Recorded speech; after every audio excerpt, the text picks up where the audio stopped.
January, in which a goose is cooked.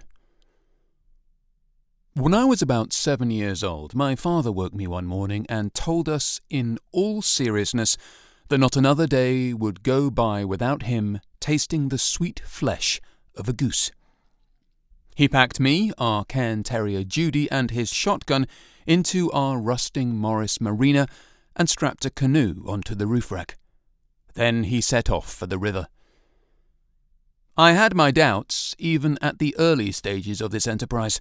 It was January, and freezing cold.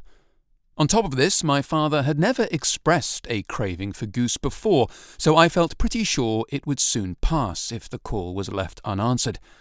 However, at 7 years old, you just kind of go along with things, especially if your father is anything like mine. We arrived at a bleak stretch of the Thames somewhere near Reading, and prepared everything whilst searching the flock of Canada geese lounging about on an island in the middle of the river. Then we got in the canoe. Me at the front with the dog, my father at the back, armed to the teeth.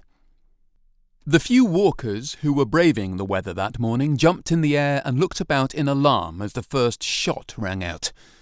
Only the goose my father had picked for his dinner seemed unperturbed, as the pellets simply bounced off the thick mattress of breast feathers from 20 yards away. Undeterred, and completely unaware of the sharp looks he was getting from the bank, my father reloaded and paddled closer. When the second shot rang out, taking the unfortunate goose's head off, people really stopped to stare. Several things happened rather quickly after that.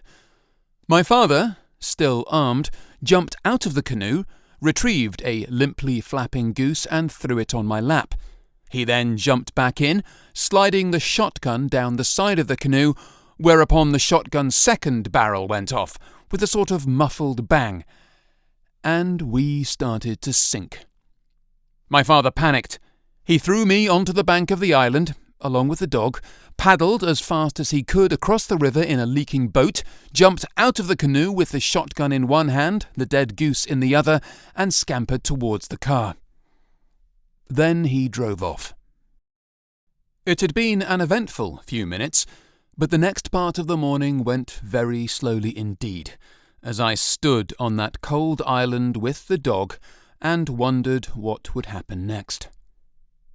Eventually, a put-upon-looking lock-keeper appeared on the opposite bank, got into a small motor launch, and made his way across to where I stood. He picked me up, muttering something about a phone call, and took me back to shore to meet my father, who'd had time to go home, wash the blood off, and hide the goose.